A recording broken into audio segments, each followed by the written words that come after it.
Shenzhen, l'une des villes extraordinaires de la Chine, située au sud-est et reliant Hong Kong à la Chine continentale, a reçu le dimanche 28 mai le chef de l'État Félix Tshisekedi qui a mis à profit sa visite d'État pour explorer d'autres opportunités avantageuses pour la RDC. C'est la firme Huawei, entreprise high-tech, qui fournit des solutions dans le secteur de technologie de l'information et de la communication, qui a reçu les couples présidentiels dans son gigantesque quartier général. Ici, tout est high-tech, même le petit rituel d'accueil, si réservé au président de la République et à son épouse, n'a pas manqué d'impressionner la délégation congolaise.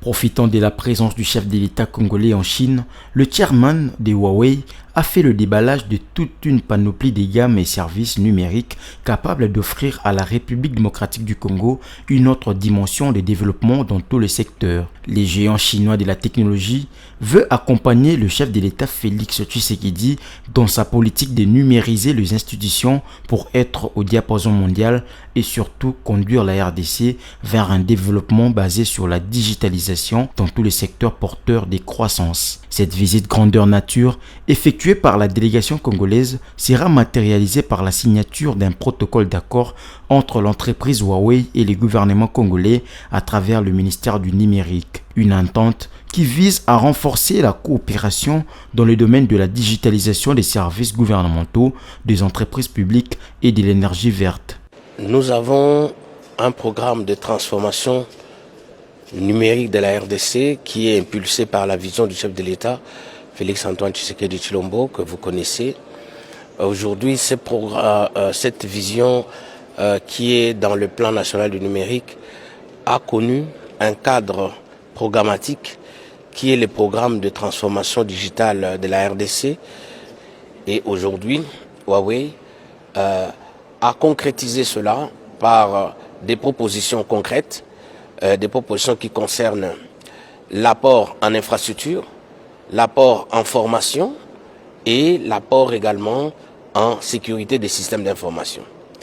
Et c'est autour de ces trois domaines de coopération que nous avons voulu aujourd'hui, n'est-ce pas, sceller cette entente dans le cadre d'un mémorandum d'entente qui va appeler plusieurs contrats, j'allais dire, particuliers. Un deal d'entente dont la matérialisation se fera par paliers, secteur après secteur, satisfaction pour le président de la République qui a voulu personnellement piloter ces instants historiques. Grâce à ce partenariat, nous allons pouvoir développer des domaines, ici je parle de ceux qui m'intéressent le plus, des domaines tels que l'éducation, tels que l'énergie, tels que la téléphonie mobile, mais également des domaines qui touchent à la finance et qui vont avoir un impact très important sur le produit intérieur brut. Par ailleurs, Huawei est en partenariat avec des organisations non gouvernementales et sans but lucratif telles que la Fondation Denis Nyakiro Tshisekedi pour promouvoir l'éducation de la jeunesse locale et accompagner le développement de futurs talents du pays.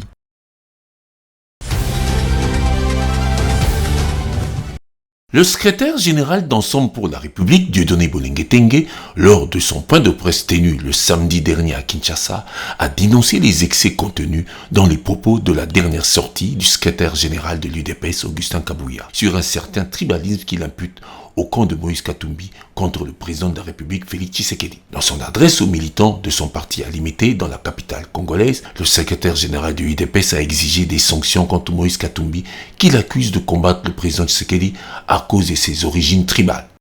Aujourd'hui, le monde doit retenir une chose. Félix Tshisekedi n'est pas combattu parce qu'il gère mal le Congo, c'est parce qu'il est Moulouba. C'est pourquoi je demande à toutes les organisations de sanctionner Moïse Katumbi. Il ne mérite pas de diriger le Congo. C'est que le député national de Katumbi et le député provincial de Katumbi ont développé comme discours. De tels genres de situations se sont passées ici à côté au Rwanda. avec la radio 1000 connus. Ils ont fait semblant de ne plus sanctionner leurs poulains. Ça, c'est la politique de deux poids, deux mesures. Pour le secrétaire général d'Ensemble pour la République, le secrétaire général de l'UDPS, avec une telle accusation qui démontre combien le parti au pouvoir recherche un bouc émissaire, Augustin Kabouya vient de reconnaître que le bilan est désastreux et que le pays est mal géré. Dans la foulée, le secrétaire général d'Ensemble pour la République a fustigé l'arrestation en violation des règles de certains membres de son parti, cas de l'honorable Mike Mukebai, député provincial élu de Kinshasa. Selon lui, les propos tenus par les honorables Mike Mukebai et Daniel Safou ont été tenus dans ce pays par d'autres acteurs politiques bien connus mais jamais inquiétés. Il n'y a aucune raison que les sanctions tombent sur Moïse Katumbi. Parce que les élus de Ensemble pour la République qui se sont exprimés ne sont pas investis des charges de porte-parole de Moïse Katumbi ou du parti Ensemble pour la République. Il s'agit des élus qui représentent la nation, qui ont une base, qui ont des électeurs, qui sont à l'écoute de ces électeurs. Et ils n'ont pas commencé aujourd'hui à lever les doigts sur ce qui ne va pas. La tendance aujourd'hui dans notre pays, c'est de considérer que celui qui a posé des actes de tribalisme n'est pas tribaliste, mais c'est celui qui l'a indexé. On dit que ce que vous faites est mauvais, c'est celui-là qu'on a tendance à présenter comme les tribalistes. Parlons même de l'arrestation de Mike Mukebai. Ceux qui sont partis l'arrêter l'ont fait dans la violation des lois, a-t-il déploré. Les actes de tribalisme ne sont pas posés par les élus d'Ensemble pour la République. Les actes de tribalisme sont posés par ceux qui ont le pouvoir politique de mener à bien les destinées du peuple congolais. Et ils l'ont fait à tour de bras, de façon tout à fait, je dirais, unique dans l'histoire de notre pays. Et ces actes ont été décriés par d'autres personnalités de ces pays. Mais comme on ne craint pas ces personnalités, on a une hantise pour Moïse Katumbi. Alors un député même qui exprime son opinion en tant qu'élu du peuple, il en a le droit. On cherche les moyens d'établir un lien entre lui et Moïse Katumbi. C'est une affaire à suivre. En agissant par émotion, ceux qui sont allés l'appréhender ont marché même si les procédures légales en notre pays. Ils sont allés les cueillir comme un bandit, ils l'ont cagoulé, ils ont agi comme des hors-la-loi.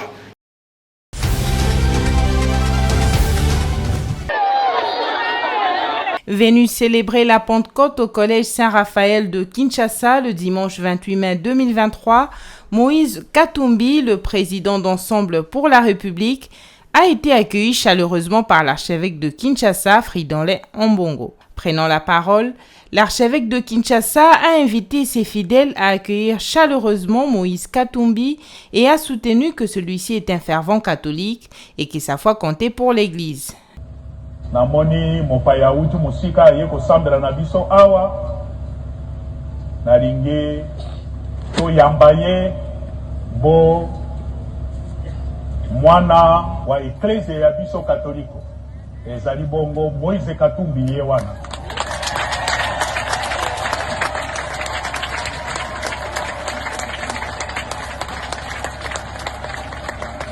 nalingi kopesa ye merci. Je le remercie pour son témoignage de foi, sa foi catholique. Et ça compte pour nous.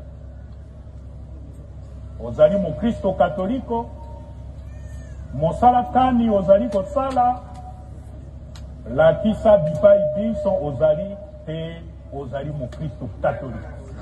Juste après la messe de célébration de la Pentecôte, Moïse Katumbi a effectué une visite de réconfort respectivement auprès des familles de feu Rossi Mukendi et Thérèse Kapangala, décédées suite aux répressions de la police avant l'élection présidentielle de décembre 2018. Après avoir visité le stadium basketball des Martyrs et quelques sites qui l'entourent, le ministre des Sports, François Kaboulou-Mona Kaboulou, a demandé aux entreprises en contrat avec l'État congolais à retrousser les manches afin de respecter le temps qui n'est vraiment pas favorable pour la RDC. Compte à rebours a commencé. S'il vous plaît, nous sommes pratiquement le 1er juin. On court derrière la montre. On n'a plus de temps à perdre. Il faut absolument que toutes les sociétés qui ont souscrit avec la RDC puissent redoubler l'effort. Et le président Félix Tshisekedi a insisté sur le fait que la société qui estime qu'on doit redoubler l'équipe, on va le faire. S'il faut tripler ou quadrupler, on va le faire. Parce qu'il nous reste exactement 2 mois. Il n'y a plus de temps à perdre. Il faut absolument redoubler d'efforts pour finir ces travaux, a-t-il déclaré aux responsables des entreprises présents sur ces lieux. Par ailleurs, François Kaboulou insiste que s'il faut doubler, tripler, voire quadrupler les équipes pour accélérer les travaux, ça doit être fait parce qu'aucune excuse ne sera tolérée. En outre, il a martelé sur l'assainissement des lieux qui vont abriter les Jeux, car la capitale va recevoir plusieurs invités venus de partout dans le monde. Il faut soigner l'environnement. Tous ces visiteurs-là qui vont venir, ils sont nombreux. On doit commencer petit à petit à nettoyer les stades. La propriété va revenir pour que les jours J, tout soit prêt. Pour rappel, les 2 gymnases en construction ont atteint le niveau de finissage et attendent la pose des sièges. Toutefois, il reste encore des travaux à faire sur le site du stade Tata Raphaël notamment.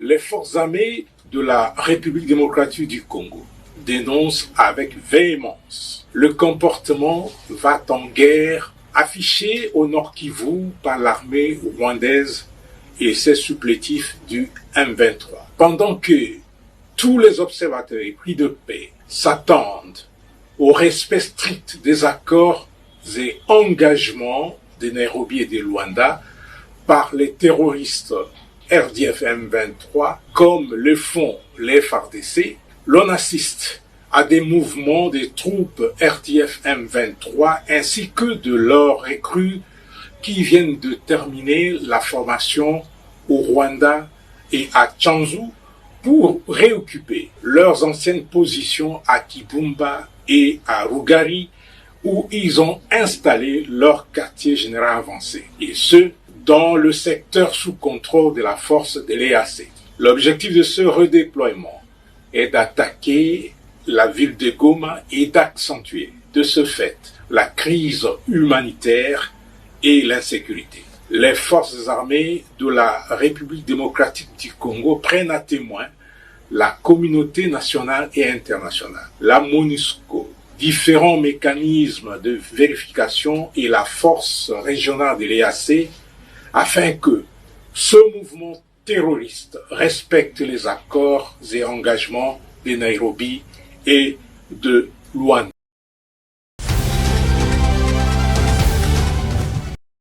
La Commission électorale nationale indépendante avait transmis au gouvernement l'avant-projet de loi portant sur la répartition de sièges par province et par circonscription électorale à l'issue de la fiabilisation du fichier électoral au terme des audits externes et internes. Le gouvernement, après adoption au Conseil des ministres, a transmis le projet de la dite loi à l'Assemblée nationale pour examen et adoption.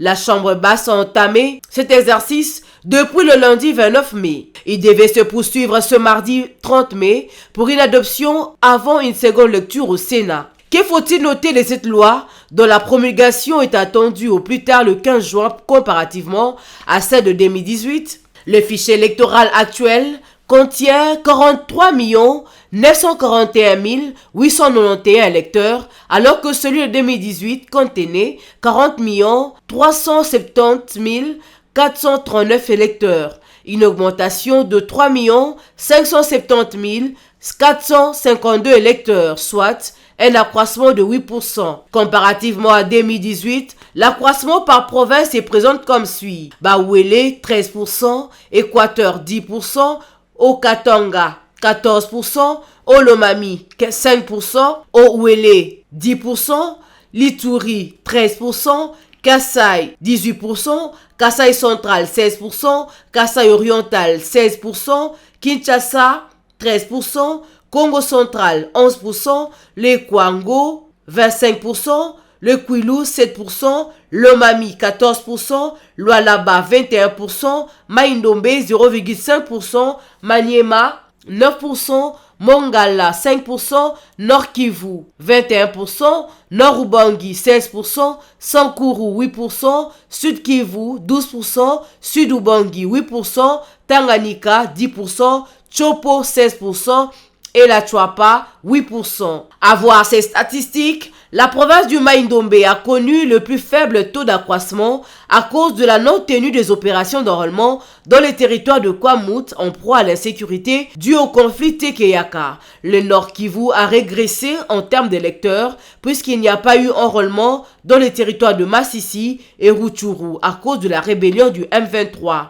Après dégagement du quotidien électoral qui est calculé sur base du nombre enrôlé divisé par le nombre de sièges à pourvoir à l'Assemblée nationale, il ressort le constat ci-dessous. La province du Haut-Katanga, 31 sièges, du Kasaï central 20, Kinshasa 56, du Kwango 13, Lomami 16, Nord-Ubangi 9, la Chopo 17, ont obtenu une augmentation d'un siège par rapport à 2018. Les provinces du Haut-Lomami 15, la province du Kwilu 28, le Maniema 12, Mongala 11, Nord Kivu 47, Tanganyika 14, Chouapa 9 ont perdu un siège chacune. Les provinces du Bas-Ouélé 7, de l'Équateur 12, du Haut-Ouélé 11, de l'Ituri 28, le Kasaï 19, du Kasaï oriental 14, du Congo central 24, du Lualaba 13, du Mai-Ndombe 12, du Sankuru 14, du Sud Kivu 32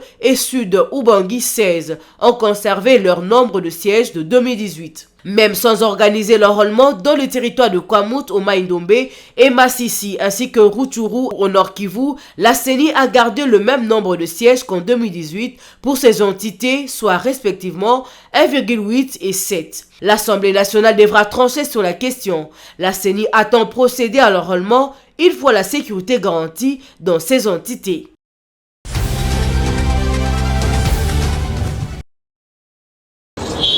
Quant à l'évolution du processus électoral, nous réaffirmons notre position maintes fois exprimée de participer aux élections dans le délai constitutionnel à condition d'avoir une CENI consensuelle comportant en son sein des délégués dûment désignés par les composantes. Une cour constitutionnelle non inféodée dont les membres sont désignés conformément à la Constitution et aux lois en la matière. Une loi électorale inclusive garantissant la transparence et l'égalité des chances à tous les compétiteurs. Il est constaté malheureusement qu'à ce jour, rien de tout cela n'est fait et que M. Tshisekedi s'entête à organiser les élections avec sa CENI monocolore. En plus, l'enrôlement des électeurs qui aboutit à un projet de loi sur la répartition des sièges que l'Assemblée nationale examine ce jour s'est déroulé dans un contexte de fraude, d'amateurisme et d'absence criante d'un audit externe crédible, les rendant non fiables et décriés par tous. En effet, la cartographie électorale, la distribution des kits d'enrôlement se sont réalisées sans tenir compte de la démographie et de la superficie des circonscriptions électorales, de sorte que les circonscriptions électorales sous-peuplées se sont vues augmenter des kits et par conséquent du nombre de sièges. Des mineurs ont été illégalement enrôlés et plusieurs personnes disposent à ce jour de plusieurs cartes d'électeurs. Des matériels d'enrôlement ont été retrouvés plusieurs fois entre les mains des particuliers. Les cartes d'électeurs s'effacent au bout d'un temps et deviennent inutilisables. Comment reconnaîtront-ils les électeurs les jours du scrutin? Tout ceci démontre le caractère peu fiable du processus électoral qui présage des élections chaotiques et frauduleuses dans le pays. Fort de ces constats, plusieurs acteurs politiques de la société civile et acteurs politiques ont rejoint notre position. Pour tout état de cause, nous tenons le pouvoir en place pour responsable de toutes les conséquences qui résulteront de ces élections frauduleuses et chaotiques qu'il tente d'organiser.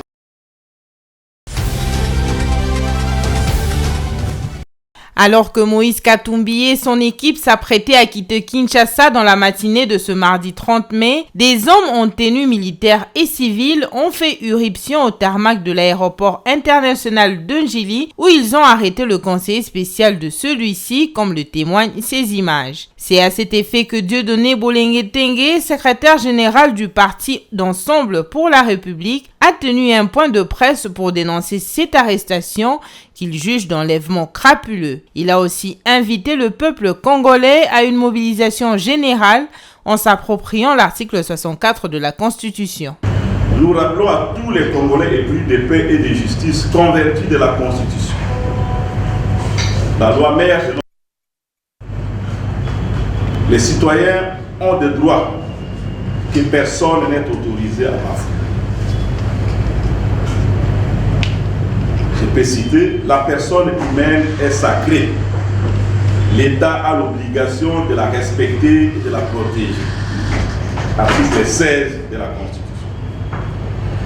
Nul ne peut être poursuivi, arrêté, détenu ou condamné qu'en vertu de la loi et dans les formes qu'elle prescrit. Article 17 de la Constitution. Le respect des droits de l'homme et des libertés fondamentales consacrées par la Constitution s'impose au pouvoir public et à toute personne. Article 60 de la Constitution. Nous dénonçons avec la dernière énergie l'enlèvement crapuleux de M. Salomon Kalou et au cadre d'Ensemble pour la République, ainsi que toutes les malveillances dont les autorités semblent alimenter les climats politiques déjà délétères dans notre pays. Nous invitons le peuple congolais à bien s'approprier en vue d'une mobilisation générale qui devient inévitable. L'article 64 de la Constitution, qui reconnaît à chaque citoyen de ce pays le devoir de faire échec à tout individu ou groupe d'individus qui prend le pouvoir par la force ou qui l'exerce en violation des dispositions pertinentes de la Constitution. Rappelons que ces dernières semaines, l'opposition a intensifié les manifestations contre le pouvoir et le processus électoral en cours. Le 17 juin, un autre sit-in est prévu à la place Sainte-Thérèse dans la commune de Njili.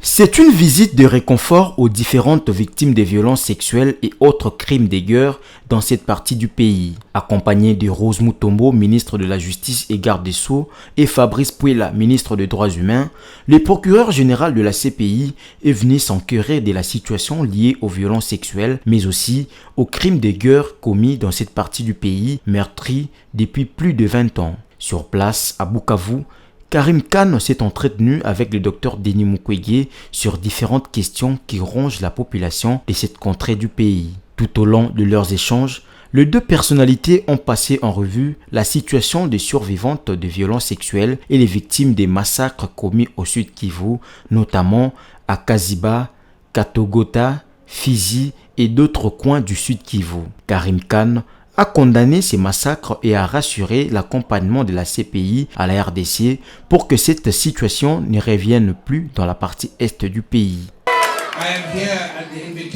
Les viols ne sont pas encore stoppés, les crimes ne sont pas arrêtés, les victimes sont là. Le message est que nous devons trouver de nouvelles manières de travailler. Nous devons construire un partenariat beaucoup plus solide avec le gouvernement, la société civile, les héros comme Mukwege, les procureurs civils, les procureurs militaires et même l'Union européenne. Nous devons trouver le moyen de montrer que nous avons la volonté de travailler pour mettre fin à ces viols. Nous allons travailler avec passion et énergie de sorte que les crimes ne vont plus se répéter. Venus nombreux à son accueil, les habitants du Sud Kivu et surtout les victimes de ces violences, vêtues pour la plupart en noir et blanc, ont émis le vœu de voir la CPI s'impliquer et punir les auteurs de ces massacres perpétrés depuis les années 1996. Sur les calicots, différents messages sont lancés réclamant justice pour les massacres de Makobola dans les territoires de Fizi, réclamant justice pour les massacres de Kanyola dans les territoires de Walungu 1996-1998. Les Moalo de Fizi demandent l'implication de la CPI. Les députés nationaux ont déclaré mercredi 31 mai 2023 recevables les projets de loi portant répartition de sièges par circonscription électorale pour les élections législatives, nationales, provinciales, municipales et locales. Ce texte est envoyé à la Commission politique, administrative et juridique PAJ pour examen approfondi. La commission dispose de 48 heures pour déposer son rapport au bureau de l'Assemblée nationale. Ces délais courent du jeudi 1er juin au samedi 3 juin 2023. Suivant ces plannings, les travaux reprendront sur ces projets de loi dès le lundi 5 juin 2023. Les collègues non membres de cette commission peuvent participer à ces travaux pour y apporter leur contribution. Les membres du gouvernement concernés par cette matière sont tenus de participer aux réunions irrélatives, a dit Christophe Mbosso, président de l'Assemblée nationale. Cette étape intervient après les réponses du vice-premier ministre, ministre de l'Intérieur, Sécurité et Affaires coutumières, Peter Kazadi, aux préoccupations soulevées par la représentation nationale. Les préoccupations des élus ont tourné autour de l'inadéquation constatée entre le nombre d'électeurs inscrits et le nombre de sièges attribués à chaque circonscription électorale à travers le territoire national. Beaucoup d'élus réclament de sièges perdus. Dans ses réponses à ces préoccupations, Peter Kazadi a fait savoir que le nombre de sièges à pouvoir par chaque circonscription est obtenu en divisant le nombre total d'électeurs enrôlés au sein de cette circonscription par le nombre de sièges à pouvoir à l'Assemblée de la province. Un siège est attribué à toute circonscription électorale qui aurait un nombre inférieur au quotient électoral. Pour ce qui est des territoires en proie à l'insécurité, 16 sièges ont été réservés, soit 2 pour Kwamouth, 7 pour Massissi et 7 encore pour Rutshuru. Le gouvernement dit espérer qu'avant les élections prévues fin décembre, les conditions sécuritaires seront réunies afin d'enrôler les électeurs dans les 3 territoires précités. Nous, députés et sénateurs, membres du parti Ensemble pour la République, réunis ce jour, le 31 mai 2023, au Palais du Peuple à Kinshasa, pour évaluer la situation sécuritaire, politique et socio-économique du pays dans un environnement préélectoral, déclarons ce qui suit. 1. Constatons avec regret, sur le plan sécuritaire, la dégradation continue de la situation sécuritaire, caractérisée par l'insécurité généralisée, plus particulièrement dans la partie orientale du pays, sur le plan politique. En dépit du climat politique tendu à la veille des élections, le pouvoir en place, au lieu de poser les actes à décrisper la situation et à rechercher la cohésion nationale, il s'évertue malheureusement à alourdir ce climat politique tendu en posant des actes barbares, actes assimilés au terrorisme d'État, comme vécu ce 30 mai 2023 sur le tarmac de l'aéroport international d'Indjili, avec l'enlèvement par les hommes armés de M. Salomon Kalonda Idi. Rappelons également les enlèvements en date du 21 mai 2023 de l'honorable Mike Mukebai à son domicile et l'EMS au Malanga au cadre du parti en vol lors de la marche politique de l'opposition du 20 mai 2023. Ce qui précède, nous, députés et sénateurs, membres de Ensemble pour la République, exigeons 1. La libération immédiate et sans condition de M. Salomon Kalonda Idi Dela, délégué général d'Ensemble pour la République, de Mike Mukebai, de l'EMS au Malanga, et de tous les prisonniers politiques dont la détention contribue à l'aggravation de la situation. La tenue des élections libres, transparentes, inclusives et dans les délais constitutionnels, avec une CENI consensuelle et une cour constitutionnelle composée conformément à la loi. 6. Un audit du fichier électoral par un organe crédible, indépendant et non des individus sélectionnés à dessein par la CENI d'une manière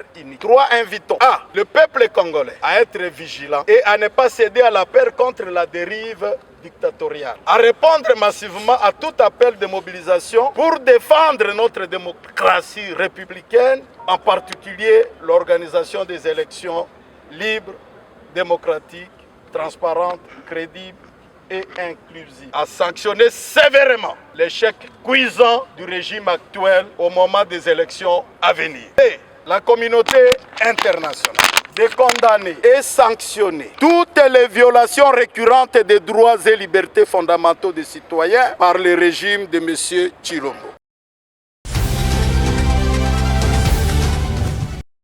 Depuis ce jeudi 1er juin, sur toute l'étendue du territoire national, les épreuves nationales de fin d'études primaires ENAFEP. D'après le ministère de l'Enseignement primaire, secondaire et technique, plus de 2 millions de candidats ont pris part à cette épreuve de fin de cycle primaire, dont 213 000 dans la ville de Kinshasa. Prévu pour 2 jours, le ministre de l'EPST Tony Mwaba a donné les go depuis la province de la Chopo à Kisangani. À Kinshasa, le ministre provincial de l'Éducation Charles Mbuta Muntu a fait la ronde dans certaines écoles de la place pour s'enquérir des conditions de passation de ses examens. Malheureusement, il a reçu le plaint des élèves qui auraient payé 15 000 francs en raison de 10 000 pour la participation et 5 000 pour le macaron, pendant qu'une note circulaire avait été envoyée à tous les chefs d'établissement sur la gratuité de ces épreuves.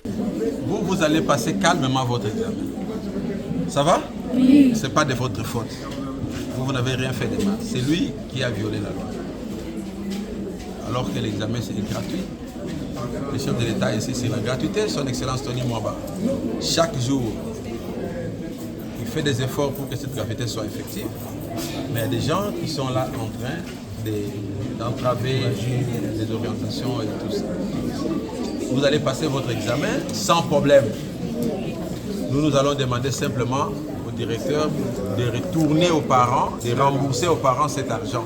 Le ministre provincial de l'Éducation promet des actions disciplinaires et des suspensions des agréments à l'endroit de tous les chefs d'établissement qui ont monnayé la participation à l'ENAFEP.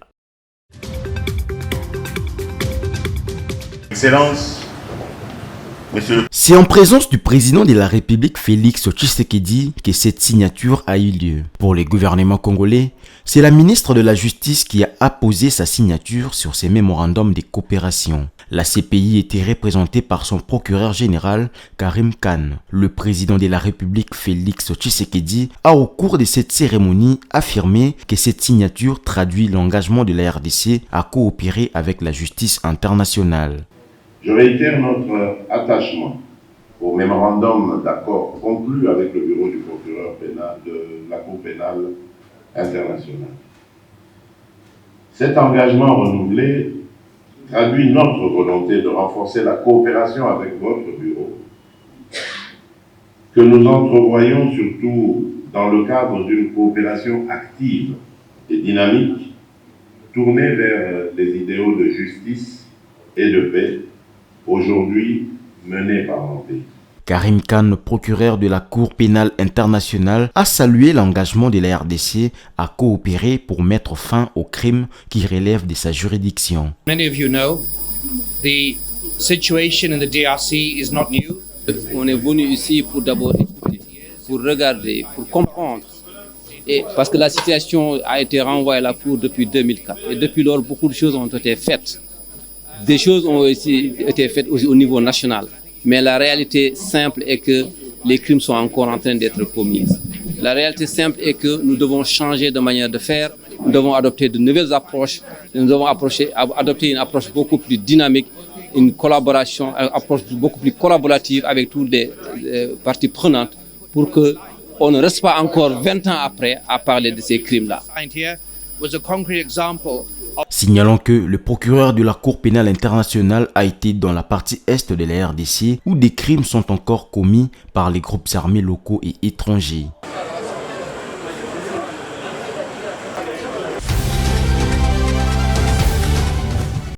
Comme gouvernement allemand, on est solidaire avec le peuple congolais qui a souffert beaucoup des guerres des années passées et on est très intéressé de voir de la stabilité et un processus de paix pour votre pays.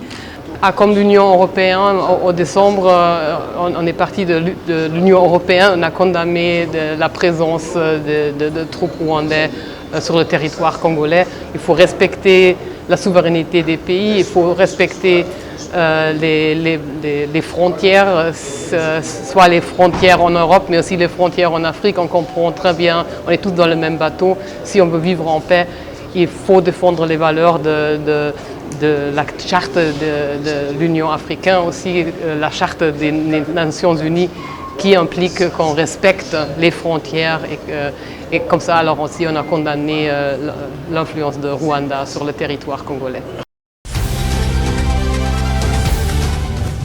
Tenu à Bujumbura, au Burundi, le chef d'État de la communauté est-africaine réunis ont décidé de la prolongation du mandat de cette force régionale de l'EAC en République démocratique du Congo. Ce mandat qui a débuté le 8 mars court jusqu'au mois de septembre prochain. La délégation de la RDC, conduite à ces sommets par le ministre de l'intégration régionale Mbusa Nyamwisi, a pris acte de cette décision. Dans le communiqué final, le chef d'État présent à ces sommets a salué l'engagement du président Félix Antoine Tshisekedi Tshilombo dans la recherche de solutions pour restaurer la paix à l'est de son pays. Les dirigeants de la sous-région d'Afrique de l'Est ont convenu de procéder à l'évaluation du travail de la force sous-régionale déployée dans l'est de la RDC d'ici mai-juin 2023.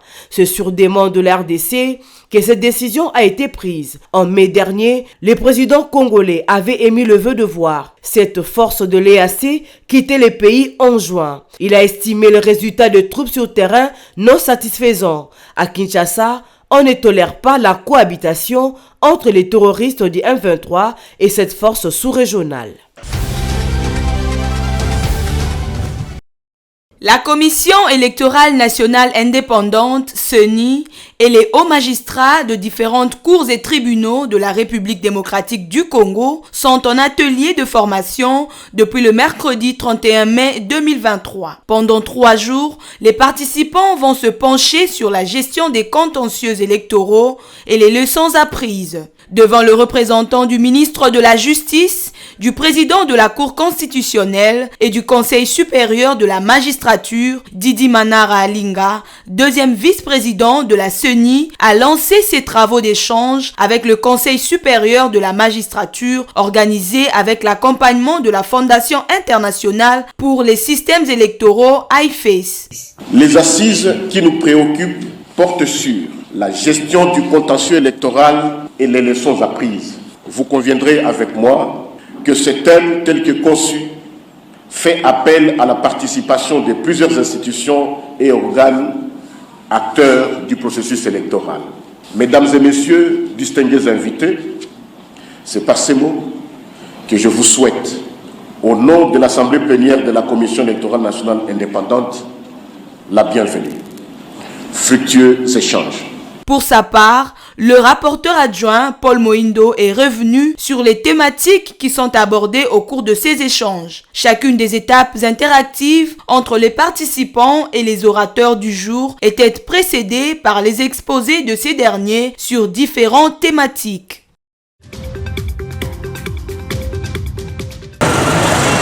Jérémy Timba, la quarantaine révolue, vend de la farine de maïs importée depuis plus de 15 ans. Pour lui, cette farine qui coûte entre 48 000 et 50 000 francs congolais par sac de 25 kilos est plus consommée à cause de sa bonne qualité. Cette farine provient de l'Afrique du Sud et parfois du Brésil. Elle inonde le marché de Kinshasa et permet de soulager la demande criante de la capitale congolaise. Sa grande consommation a donné lieu à l'un de gros marchés transfrontaliers dans l'ouest du pays, le marché de Lufu à la frontière avec l'Angola, une très bonne affaire pour les commerçants.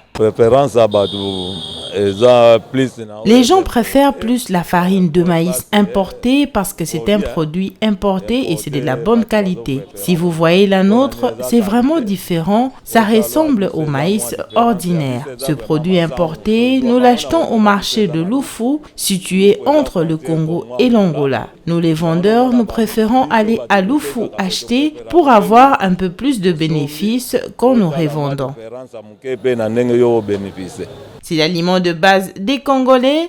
Son aspect et sa texture diffèrent selon la qualité des farines utilisées. Dans cette gargote, c'est le foufou à base de farine importée qui est servi. J'aime beaucoup préparer le foufou à base de farine de maïs importée parce que mes clients aiment bien manger le foufou bien présenté. Il n'y a pas vraiment des bénéfices, mais j'aime seulement présenter le foufou propre pour avoir plus de clients. Je n'ai pas trop de bénéfices, mais ça me permet d'avoir de quoi nourrir mes enfants. Bien que très prisée par beaucoup d'Équinois, cette farine importée n'est pas du goût de tous. Nombreux sont encore ceux qui préfèrent la farine du maïs local. On l'estime plus sûre et plus nutritive que celle importée. Les maïs étant devenus la première céréale la plus consommée et la plus cultivée en Afrique et Amérique, malheureusement, dans certains pays, on l'a génétiquement modifiée, ce qui les rend moins nutritifs que naturels.